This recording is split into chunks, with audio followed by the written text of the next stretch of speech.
Welcome everyone to Rewind Recap Relive, where legends and rising stars meet. I'm your host Jonah, and we're going from Bushwhacker Luke last week to Santino Marella this week on with entitled Eli Shelton. But first, let's get into the giveaway winner for one of Santino's incredible shirts, next week's episode and next week's giveaway. Okay, so before we get into the winner of the giveaway, I want to wish a very special happy birthday to Phantom Draven. Happy birthday to you. His birthday's coming up on November 13th.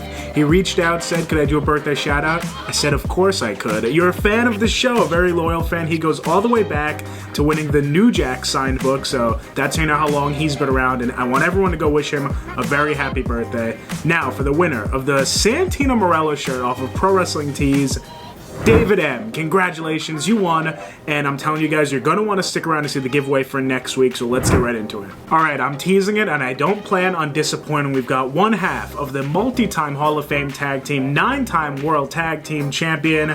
We've got Ricky Morton of the Rock and Roll Express coming on with Chase Holiday, a rising star, and making his name known wherever he goes. He's actually currently a champion himself. And you have the chance to win one of Ricky's shirts off of Pro Wrestling Tees, right? Ricky's got a great assortment, some of him and Robert, Rock and Roll Express merch, School of Morton merch, whatever fits your liking, you have the chance to win. And all you have to do is comment hashtag R3 giveaway down below in this interview. That's hashtag R3 giveaway in the full Santino Marella and entitled Eli Shelton interview, and you will be entered to win one of Ricky's shirts. Good luck. Okay, we've taken care of everything. We've got Santino Marella and Eli Shelton right now, and then next week we've got Ricky Morton and Chase Holiday on the show, and they talk things. Let's see, they talk Jim Cornette, NWA, Ricky getting trained by his father. We talk School of Morton. We talk Ricky's match with Joey Janela. We talk Chase's dream match with Eddie Kingston. We talk Ricky's good friendship with Eddie Kingston and New Jack. Such a cool interview. I cannot tell you to watch it enough, and to make sure you don't miss it, make sure you hit that subscribe button and the notification bell, ding ding ding, so you don't miss a thing. And of course, we've got the interview coming up right now with Santino and Eli Shelton. Another great interview. Make sure you stick around. Enter the Ricky Morton giveaway. Congratulations to David M. Happy birthday to Phantom Draven. And enjoy the show. I'd like to welcome our first guest coming to us from Toledo, Ohio. He's coming up on 3 years in the business and is currently one half of the MCPW Tag Team Champions. Please welcome entitled Eli Shelton. How's it going? It's great to be here. Thank you for coming. Our next guest is a seasoned veteran in the wrestling world. He made his name known with WWE, former U.S. Tag Team, two-time Intercontinental Champion, so close to becoming the greatest Intercontinental Champion of all the times. Please welcome the master of the Cobra and so much more, Santino Marella. Hey, how you doing? Hey. Nice to be here.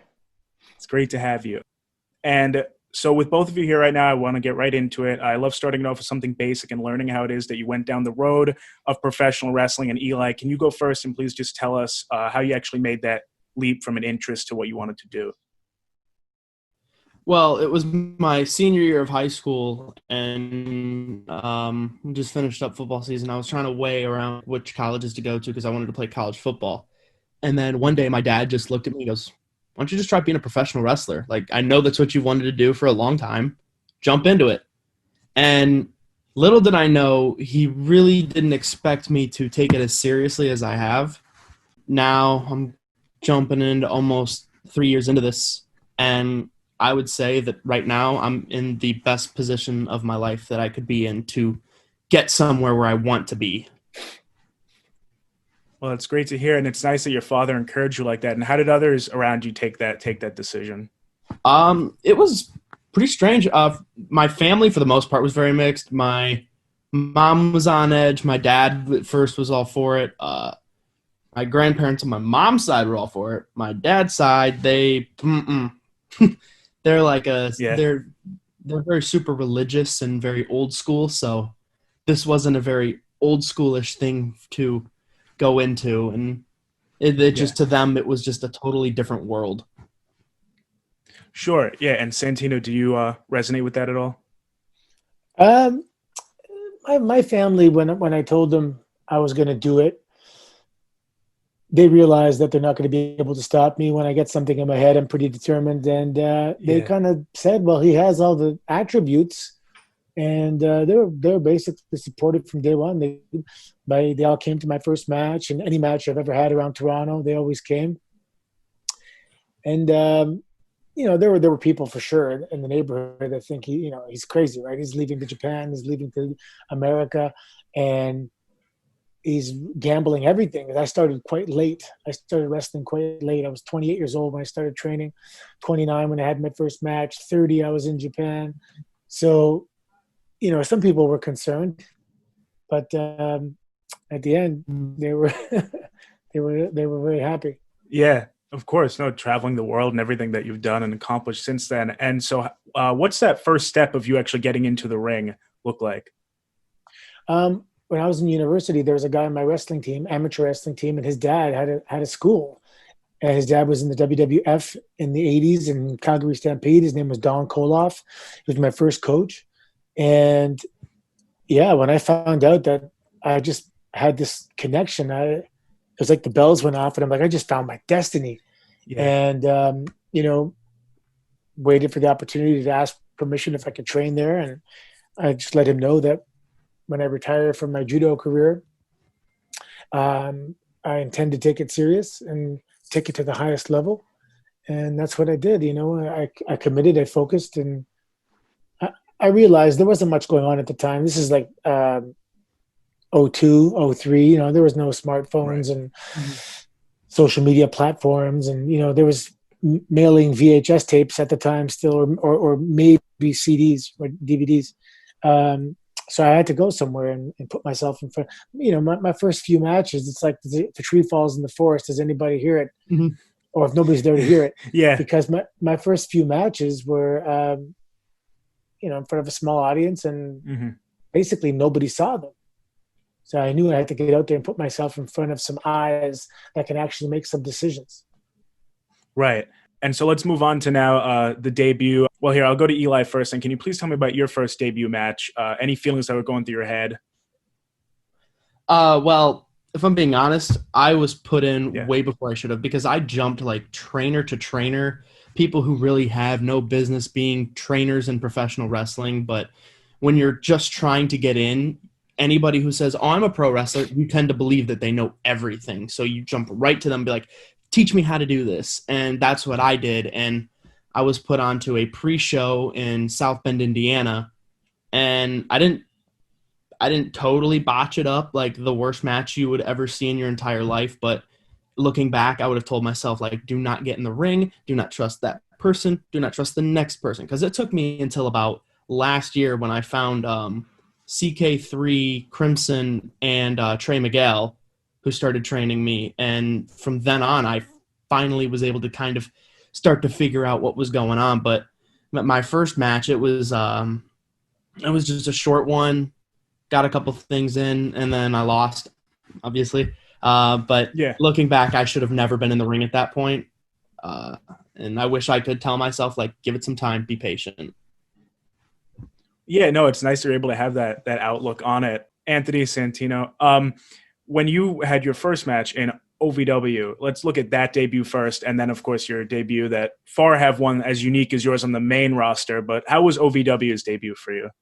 Yeah, I guess I've had several debuts. My first Ontario indie match was a debut. Yeah. My first match in Japan was a debut.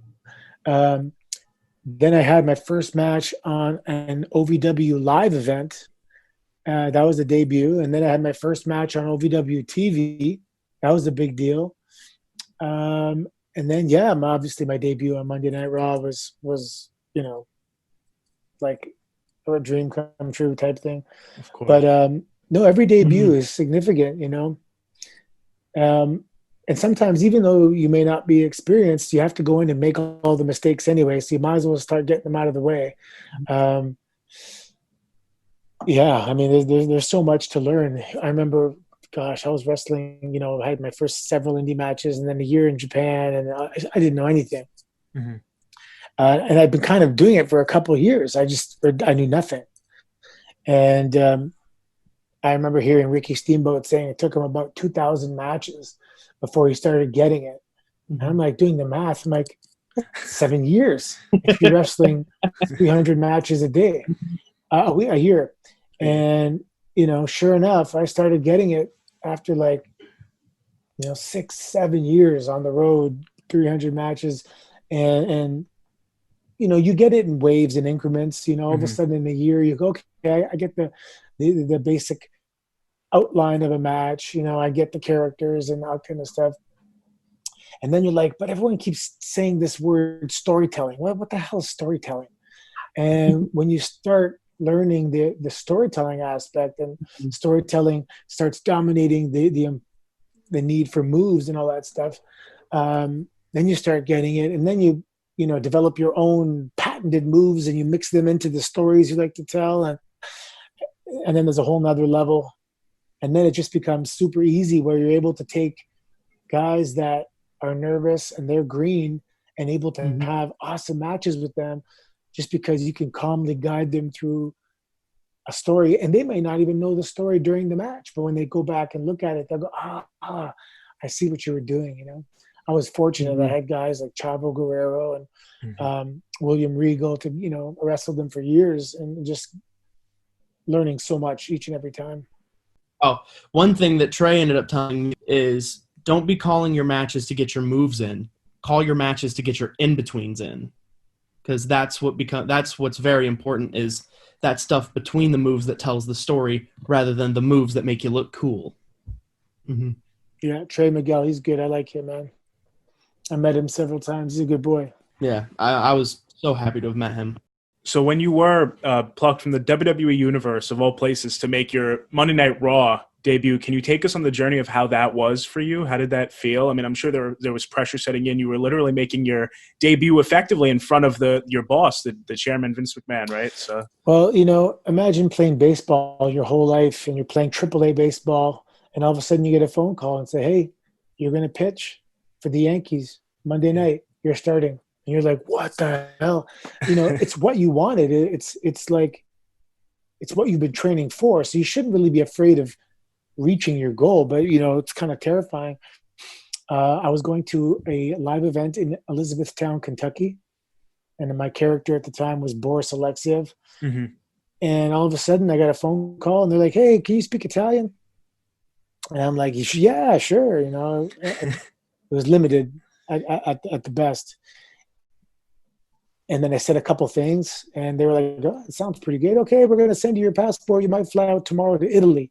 And I'm like, what the hell? I had never even been to Italy at that point. I think basically never been to Italy. And got my passport, I left on Saturday. So this is Friday.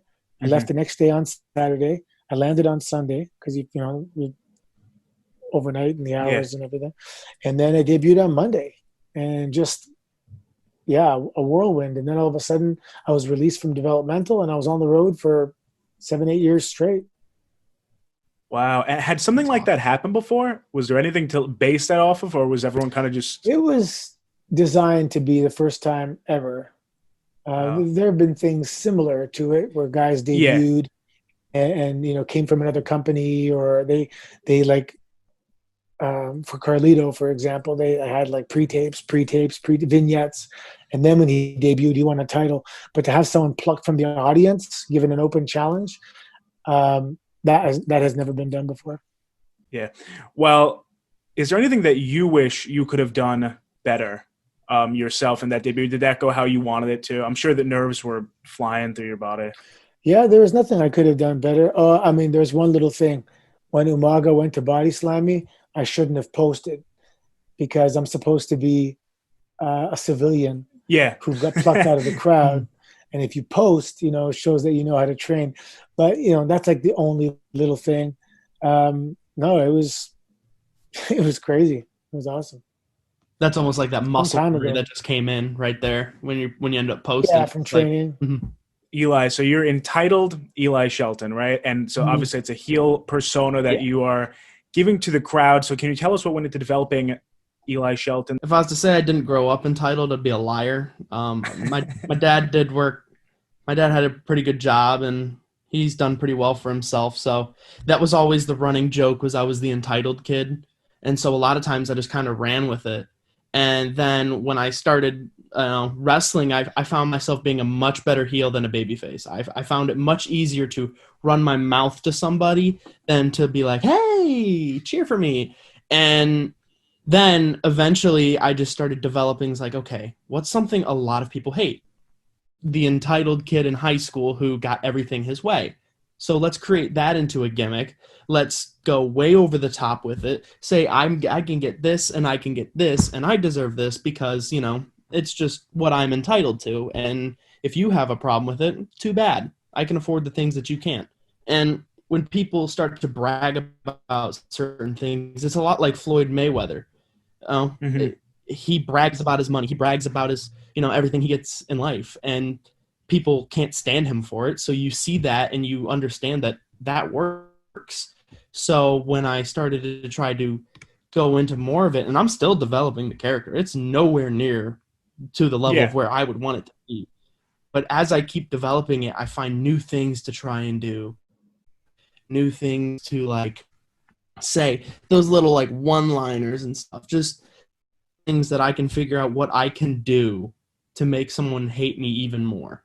See, if they need me to be face, I can definitely do it. But I do much prefer being the heel because you get to control the match more. You get to slow it down. You don't really have to do much, is what I enjoy, is being able to control it, hold them down onto the ground, keep it very slow and simple, get to run your mouth, show off. And a lot of times what I do like to do is get that, run in my mouth and turn around and get into that gotcha moment. Say like, I can do this. I'm smarter. Boom. It's that come up and it's like, it kind of gives the crowd a little laugh and a cheer where it's like, finally, that idiot got what it came to him. Sure. So Santino, you wrestled as a fantastic heel for a while in your career. And I'd love to know how you felt about the transition from when you were pulled out of that audience, the babyface, to the heel character, and what aspects you made to make sure nobody liked you in that arena when you came out. Well, for me, I mean, when I first came out as a babyface, I won a few matches on Raw, and people were like, "This is bullshit." This guy just came out of the audience and he's beating Shelton Benjamin and he's beating Chris Masters. Like, it was kind of devaluing the caliber of the wrestlers if a civilian can beat you, Yeah. And then we tried to do a backstory where, well, he's actually been training and that kind of thing. So that didn't really go well. People didn't like the character shoved down their throat a bit. So then they turned me heel. And, if the heel thing didn't work out, it probably would have been see you later. But immediately, just by being a heel and complaining with the accent, people found it funny. So I was a heel for a while, but then just the comedy slowly turned people. And the people actually turned me babyface before the writers. The people started cheering me during matches, and they realized we're not going to win this battle. The people like him, so they made me babyface. But there have been some matches where I was in Europe one time. Oh my God, I was in France, and this is just after the Italy beat France in the World Cup finals, and I started saying in French, like, because the one guy, Zidane, the captain, he headbutted the player and got the red card. So they were a man down, and they weren't going to come back and tie the game being a man down because he was their captain too. And I just was doing this song thanking Zidane for being an idiot. And they were like, man, and they were throwing stuff. And I'm like, oh, shit. Oh, I can only imagine. You guys are going to hurt me. That's real heat, when you get that kind of like, people can boo and have fun. Like Vicky Guerrero, people used to boo because programmed to boo, and it was fun to boo. But when people really despise someone and they try and shank them when they walk by, that's heat. Hopefully they don't do it. So we heard a little bit about how Eli Shelton was developed, and I'd like to know now more about how Santino Marella was developed. So you said that you touched on that the crowd are the ones that turned you face, and then all the comedy aspects that really went into it, because you really, I think, excelled as one of the best comedic characters ever, in my opinion. I watched you a lot growing up, and I loved it. So can you tell us a bit about that, the Santino Marella more comedic side, how that came to be? Yeah, once we realized that we were going to go down the comedic route, I had one of the writers, Brian Gewirtz, and he was kind of assigned to me. He's brilliant and funny and really got the character, and he would write stuff that he just knew the way I would bring it to life, and it really worked. And then as I got, really honed in on the character, you could put me in any situation and I would, be comfortable as Santino. And then, in the beginning, for example, the writer would write specifically what he wants you to say. And near the end, it might be point form, and then you bring it to life yourself. So, there was a sliding continuum of having more control as my career went on. Right. Oh, that's great. So would you say that towards the end you had, like, with this grasp on the character, you had more creative control than some others? I can suggest things, and they were always well received. And I could say, how about this? And they would say, oh, absolutely, do it, Are there any in particular segments that you had a lot of say in that we would, remember a lot of people saw that you were like, yeah, I put a lot of work into that you were proud of? You know what? I saw something this week someone posted, and I didn't even remember it. There's so much, because if you think 8 years, and that's 400 episodes of TV. And then I did maybe a couple hundred of SmackDown too. So 600 episodes. There's no way to remember everything. Mm-hmm. Obviously the Tea Party was right. a famous vignette that we did, but there was some really funny backstage stuff that we did with, even once when I was refereeing the girls, they were having a football match, and there was the Baywatch thing, and there was the the man. I came out in that Borat mankini thing one time, and there was a lot of ridiculousness that took place. Yeah, no, there definitely was. And is it true? Something I found very interesting when I was researching, I never knew. Is Santino Marella the name? Marella, is that based off Gorilla Monsoon? Is that true? Yep. Yeah, wow. It was a tribute to both Gorilla Monsoon and his son Joey Marella, who passed away in a car accident, back in the 80s. That was a lot of pressure. That was a of course. You have to do it. You have to do the character right with a name like Marella. Mm-hmm. Absolutely. No, I find that really fascinating. And was that more Vince or just the writers or everyone? They wanted this character and they put you in. I think one of the writers. I think Ed Koskey explained it to me one time that they got the name Santino from the Godfather movie, and Marella they went for Gorilla Monsoon, and when they pitched it to Vince, he was like, absolutely, because the character coming out of the audience was actually Vince's idea. So because it's his idea, he's going to give it some chances. Mm-hmm. Yeah. Oh, that's so interesting. So Eli, obviously you touch on it. You're still learning. You never really stop learning, as Santino said. 2,000 matches plus. But when it comes to your in-ring style, what is it like if you had to describe it? What do fans come to expect when they go to an Eli Shelton match? Really, it's just capitalize on any opportunity I can get. A lot of times it's dirty stuff, ref's not looking, cheap shot, something like that. Just more of trying to keep them down. And a lot of it is the capitalize on the moment, and a lot of it is running my mouth. A lot of it is talk smack to people all the time. The moment I come out, the moment I'm in the ring, have control of the match, and a lot of it also does come to, well, he's getting whooped now. Did that come naturally, the promos for you to get that across? Mm-hmm. Yeah, I think promos did help a lot, because I had did plays in middle school a little bit, like the school plays and stuff like that. So I was never uncomfortable talking to a large crowd.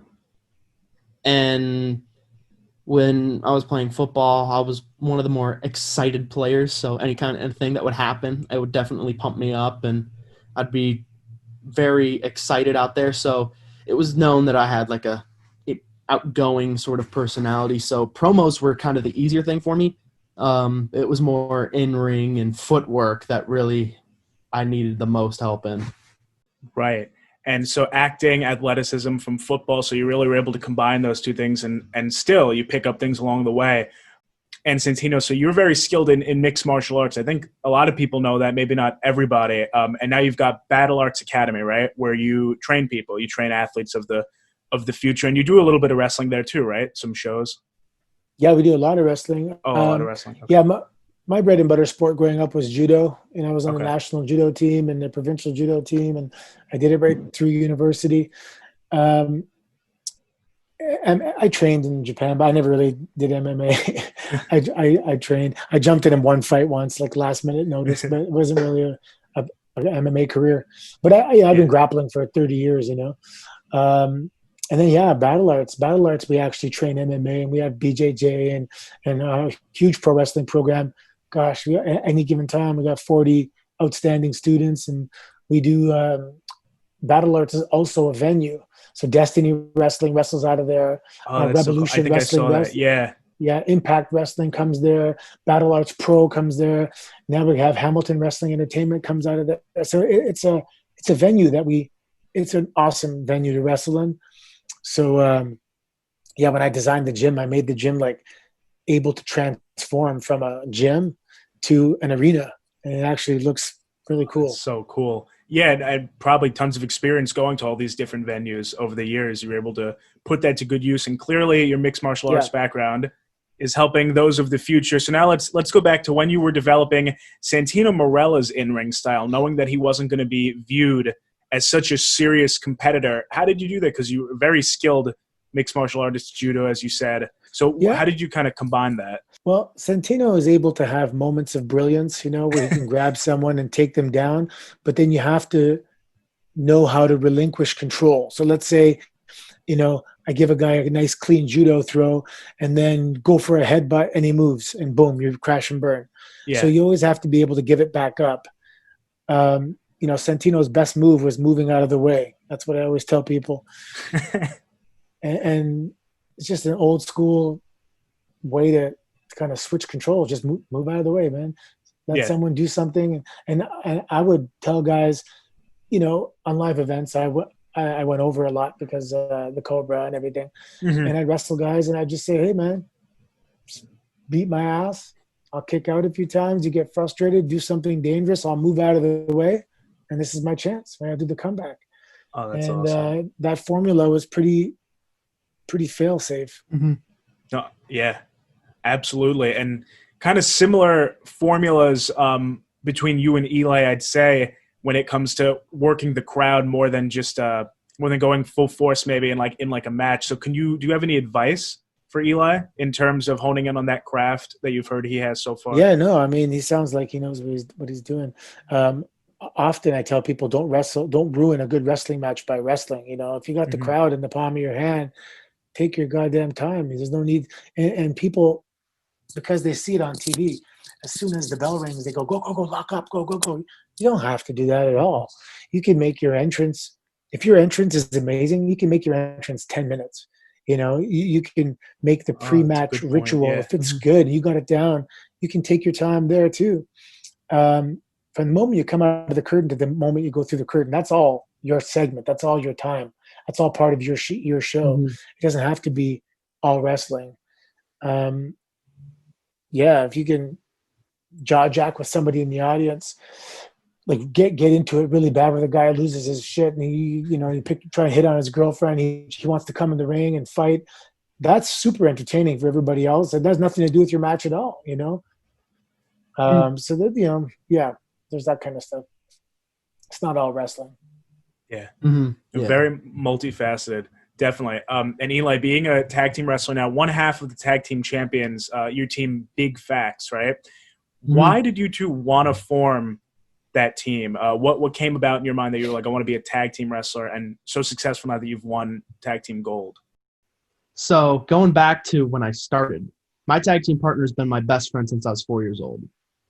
I've known him my entire life, and he was the one who introduced me to wrestling, and which brought me to watching Santino's debut on Monday Night Raw, seeing everything that went on for so many years from the mid-2000s all the way to now. And when I was deciding, hey, I'm going to go into wrestling, he was the first person I wanted to bring in with me because he was my best friend. He is an absolute freak athlete, so I knew he would take to the craft very well. And even with the first couple of years without the real proper training that we should have had, he was able to click on it perfectly. And then one time where they were like, oh, we need a new tag team. And you guys obviously know each other very well. And so we kind of were like, yeah, we can do that. And we were trying to figure out like a name and everything else. And, one little quote we always had was, and we'd be like, oh, Big Facts. And then it kind of one day clicked on both of us. We're like, there's the name. We're Big Facts. And so basically we came out to that. There's a song called Big Facts we come out to. And we just hammered in big facts, big facts, big facts. Even if the stuff was BS. Like if it was a total lie, was never true, we make sure that we believe that it's factual. And that's all that matters to us. And eventually that's pretty funny. Sort of group and like the chemistry we had just kind of molded together and people wanted to see it. And that's kind of that's just how it works, how man. Sometimes you just feel it, Mm-hmm. It's just that little thing. You're just like, it's not a typical name for a team. But as you see more teams these days, a lot of the team names aren't really normal. Like it was Gargano and Ciampa in NXT. They were hashtag DIY, do it yourself. And it was just, you're starting to see a lot more unique names. And that was really what kind of helped us be like, yeah, that could work. Yeah. I mean, speaking of unique names, Santino part of Glamorella, right? Mm-hmm. And that was an interesting tag team dynamic that you guys had going there. So how did you feel about that? And of course, you also won gold with Vladimir Kozlov as well. Do you prefer tag team wrestling or singles wrestling? Well, if I was to wrestle ever again, which I don't think I would, but if I was, it'd probably be tag team wrestling, just to kind of, have to work, right? Plus, there's also very good storytelling in tag team wrestling as well, and it's like it never fails every single time, right? You just got to reach for that tag, go for that tag, try and make that tag, and the fight to make that tag. And then if you're good at that, you'll have good tag team matches forever. Glamorella was cool because we did the role reversal, right? She was the dominant female, and everyone liked that, and it was fun to watch. And you know what, like, Beth and I have a tremendous amount of respect for each other. She's amazing, Hall of Famer. And, that was just some of the most fun years we had was in Glamorella.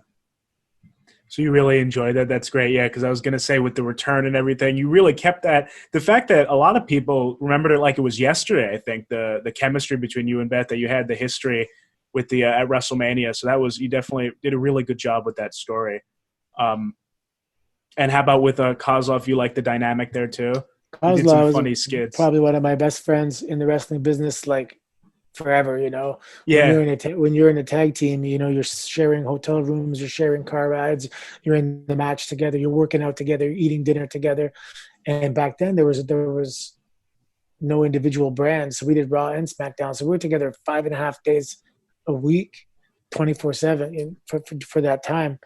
And, you'd think you would get sick of somebody, but Kozlov is like the best human being ever. So, again, those are also some of the greatest memories. Oh, that's awesome. It's so nice to hear. And I want to get into now, you brought it up a little bit earlier, but the Cobra, probably one of the biggest moments of your career, right, was the getting that Cobra over and then it with the sleeve and everything. Can you talk about that when the Cobra first came in to your mind that you were going to use? Yeah, when I was living in Japan, there was a guy, he just showed me this thing. He just would transform his arm into this little puppet. And that was it. He just did it a couple times. And then like 5 years later, I was at a live event and I look at Cena and I go, hey, watch my comeback. I'm going to try something. And I think it was wrestling Chavo or Carlito, maybe Chavo. And I was like, jab, jab, jab. And I hit him, and he turned into a schoolboy. And the crowd immediately laughed. And when I came back, he just said, keep that. And then so I started doing it on just live events. And then eventually the word got back to Vince, and then I went to Raw one day, and Ricky Steamboat was my producer, and I was wrestling, I think, Zack Ryder. And he's like, you're wrestling Zack, you're over with the Cobra. And I'm like, the Cobra? Vince wants to see the Cobra. I think Vince knows about the Cobra, and he goes, yeah, he's been reading the reports and everything. So anyway, I did the Cobra for like, I don't know, a year without the sleeve. Maybe longer. And then the Cobra sleeve came in later on. Was that also Vince, or just a writers, or kind of a combination of everybody just saying we got to make this more emphatic? You know what? I didn't have the sleeve. even when I was with Kozlov, so it was after the tag team, tag team run Right. that I got the sleeve. Oh, that's interesting. That was just for a merchandise thing. Yeah. But and it did well, I'm assuming. And did Mick Foley say anything about it specifically? Because that's one of my favorite moments, watching you two lock up in the middle for the Royal Rumble. Did he like that? He when we were talking about that moment in the Royal Rumble, he was so giddy, like a child. He was just so excited. It was actually really cool to see. And he calls that one of his most favorite moments in his whole career. Really? Which is incredible. Yeah, it had the potential. Cody Rhodes broke it up too early, but we were supposed to go like back and forth, like across the whole ring and stuff. But anyway, people got the gist of it. Yeah, that was a really, really cool moment. So as we said, Eli, I've seen that you get your inspirations from guys like Undertaker, I believe you said in the past, and CM Punk, right? Those are your two guys who you resonated with the most. What about them? What about them did you resonate with? Undertaker, he just, ever since I was little, he was the one that I would always want to see the most. And when I first really started to get into it, he was starting to move away from being full-time. So it was a little disappointing. I didn't get to see my favorite wrestler as much as I would have loved to. But he was always just, his presence in the ring and how he owned the ring, just, I never really got to understand that until I got into wrestling. And then I was like, wow, every time he's in there, that's his ring and it's nobody else's.